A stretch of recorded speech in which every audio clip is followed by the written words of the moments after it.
ओशो के विचार। ओशो कहते हैं, मैं वही कहूँगा जो मैं जानता हूँ, वही कहूँगा जो आप भी जान सकते हैं।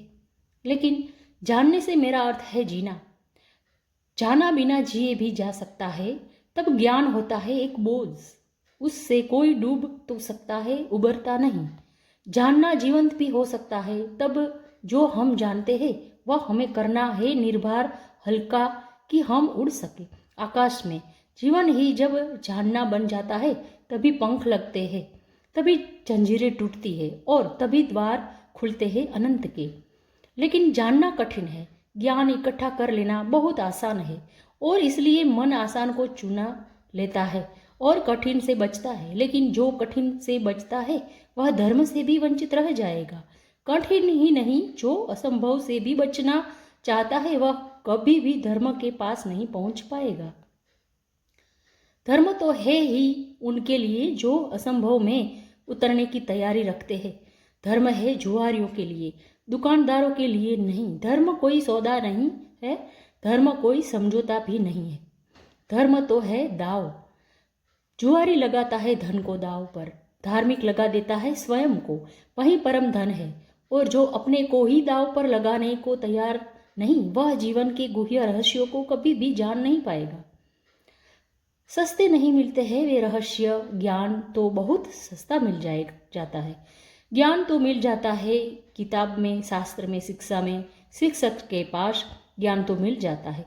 करीब करीब मुफ्त कुछ चुकाना नहीं पड़ता। धर्म में बहुत कुछ चुकाना पड़ता है। बहुत कुछ कहना ठीक नहीं, सभी कुछ दाव पर लगा दे कोई, तो ही उस जीवन के द्वार खुलते हैं। इस जीवन को जो दाव पर लगा दे, उसके लिए ही उस जीवन के द्वार खुलते हैं। इस जीवन को दाव पर लगा देना ही उस जीवन के द्वार की कुंजी है। लेकिन ज्ञान बहुत सस्ता है, इसलिए मन सस्ते रास्ते को चुन लेता है, सुगम को सीख लेते हैं हम बातें शब्द सिद्धांत और सोचते हैं जान लिया। अज्ञान बेहतर है ऐसे ज्ञान से। अज्ञानी को कम से कम इतना तो पता है कि मुझे पता नहीं। इतना सत्य तो कम से कम उसके पास है। जिन्हें हम ज्ञानी कहते हैं, उनसे ज़्यादा असत्य आदमी खोजने मुश्किल है। उन्हें यह भी पता नहीं है कि उन्हें पता नहीं है। सुना हुआ, याद किया हुआ, कंठस्थ हो गया धोखा देता है। ऐसा लगता है मैंने भी जान लिया। मैं आपसे वही कहूँगा जो मैं जानता हूँ, क्योंकि उसके कहने का ही कुछ मूल्य है। क्योंकि जिसे मैं जानता हूँ, अगर आप तैयार हो तो उसकी जीवंत चोट आपके हृदय के तारों को भी हिला सकती है। जिसे मैं ही नहीं जानता हूँ, जो मेरे कंठ तक ही हो, वह आपको कानों से ज़्यादा गहरा नहीं जा सकता। जो मेरे हृदय तक हो, उसकी ही संभावना बनती है। अगर आप साथ दे तो वह आपके हृदय तक जा सकता है। आपके साथ की तो फिर भी जरूरत होगी, क्योंकि आपका हृदय अगर बंद ही हो तो जबरदस्ती उसमें सत्य डाल देने का कोई उपाय नहीं है।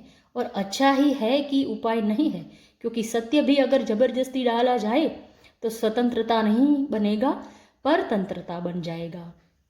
सभी जबरदस्तियां परतंत्रताएं बन जाती है। इसलिए इस जगत में सभी चीज़ें जबरदस्ती आपको दी जा सकती है, सिर्फ सत्य नहीं दिया जा सकता। क्योंकि सत्य कभी भी परतंत्र नहीं हो सकता।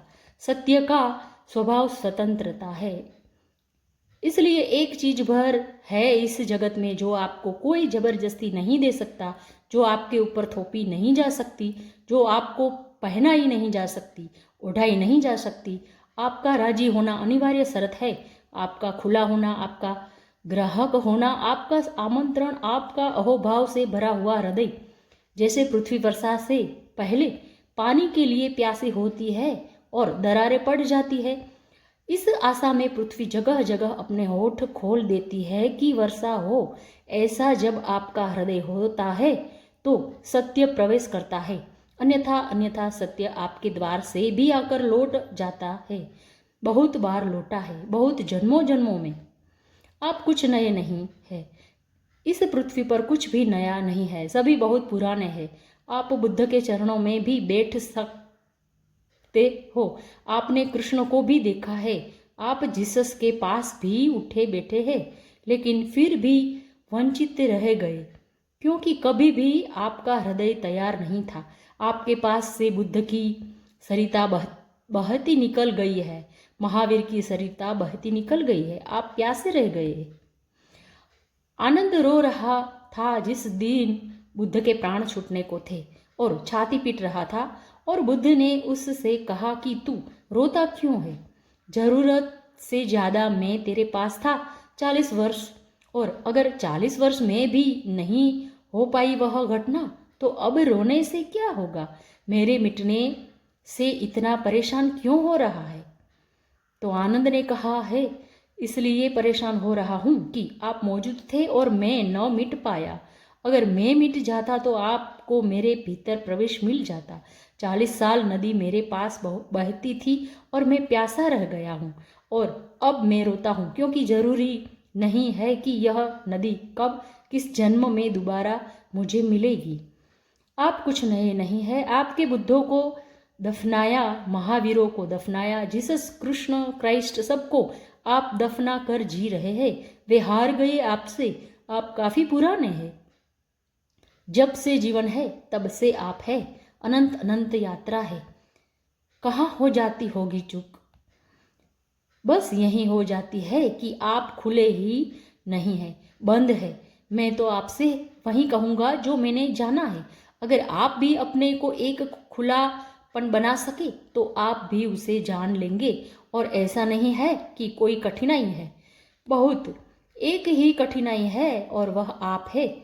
कुछ लोग कुतूहल से चलते हैं, जैसे राह चलते बच्चे पूछ लेते हैं, इस वृक्ष का नाम क्या है? और अगर आप उत्तर न दे तो तत्क्षण भूल जाते हैं कि उन्होंने पूछा भी था। वे दूसरी बात पूछने लगते हैं कि यह पत्थर यहाँ क्यों पड़ा है। पूछने के लिए पूछते हैं, जानने के लिए नहीं पूछते। बिना पूछे नहीं रह सकते हैं, इसलिए पूछते हैं। जानने के लिए नहीं पूछते। जो लोग कुतूहल से जी रहे हैं वे अभी भी बचकाने हैं। अगर आप ऐसे ही पूछ लेते हैं कि ईश्वर क्या है, जैसे कि कोई बच्चा राह चलते दुकान देख कर पूछ लेता हो कि यह खिलौना क्या है, तो आप अभी बच्चे हैं। और बच्चा तो माफ़ किया जा सकता है, आप माफ़ी नहीं किए जा सकते। कुतूहल नहीं चलेगा। धर्म कोई खिलवाड़ नहीं है बच्चों का, और फिर उत्तर भी मिल जाए तो उससे कोई प्रयोजन नहीं है। बच्चों का मजा पूछने में है। उसने पूछा, यही उसका मजा है। आप उत्तर देंगे भी तो उस उत्तर में उसे कोई बहुत रस नहीं है। क्या बात है? मनस्वेद कहते हैं कि बच्चे नया नया बोलना सीखते हैं तो अपने बोलने का अभ्यास करने हैं पूछ पूछ कर। जैसे बच्चा नया नया चलना सीखता है तो बार बार उठकर चलने की कोशिश करता है, बोलना सीखता है तो बार बार बोलने की कोशिश करता है। इसलिए बच्चे एक ही बात को कई दफ़ा कहते हैं। इसलिए कई दफ़ा कहते हैं क्योंकि उन्हें बोलने का एक नया अनुभव, एक नया आयाम मिला है। उस नए आयाम में वे तैर कर अभ्यास कर रहे हैं, इसलिए कुछ भी पूछते हैं, कुछ भी बोलते हैं। अगर आप भी धर्म की दुनिया में कुछ भी पूछ रहे हैं, कुछ भी बोल रहे हैं, कुछ भी सोच रहे हैं और कोई गहरी जिज्ञासा नहीं है, बस कुतूहल है, तो अभी आप और कुछ वृद्धों को दफनाएंगे। अभी और न मालूम कितने बुद्धों को आपने साथ मेहनत करनी पड़ेगी। कुतूहल से सत्य का कोई संबंध नहीं है। कुछ लोग कुतूहल से थोड़ा आगे बढ़ते हैं और जिज्ञासा करते हैं। जिज्ञासा में थोड़ी ज़्यादा गहराई है, लेकिन बस थोड़ी ज़्यादा। जिज्ञासा भी बहुत गहरी नहीं है, वह भी उथली है, क्योंकि जिज्ञासा है केवल बौद्धिक, और बुद्धि भी है ऐसी है जैसी खाज होती है। खुजलाए तो थोड़ा रस आता है, ऐसा बुद्धि को भी खाज होती रहती है। ईश्वर है, आत्मा है, मोक्ष है, ध्यान क्या है, करने के लिए नहीं। ईश्वर क्या है, जानने के लिए नहीं, चर्चा के लिए, बातचीत के लिए। एक बौद्धिक मजा है, एक बौद्धिक व्यायाम है। तो लोग ऊंची बातें करते हैं, लेकिन उन बातों पर कभी भी कोई दाम नहीं लगाते। ईश्वर है या नहीं, इसके कोई प्रयोजन नहीं है। कोई ईश्वर हो तो ईश्वर न हो तो वे जैसे है वैसे ही बन रहते हैं। यह बड़े मजे की बात है। एक आदमी मानता है कि ईश्वर है और एक आदमी मानता है कि ईश्वर नहीं है, और दोनों की जिंदगी बराबर एक सी है। कोई गाली दे तो उसे भी क्रोध आता है, जो मानता है कि ईश्वर और है, और उसे भी क्रोध आता है। जो मानता है कि ईश्वर नहीं है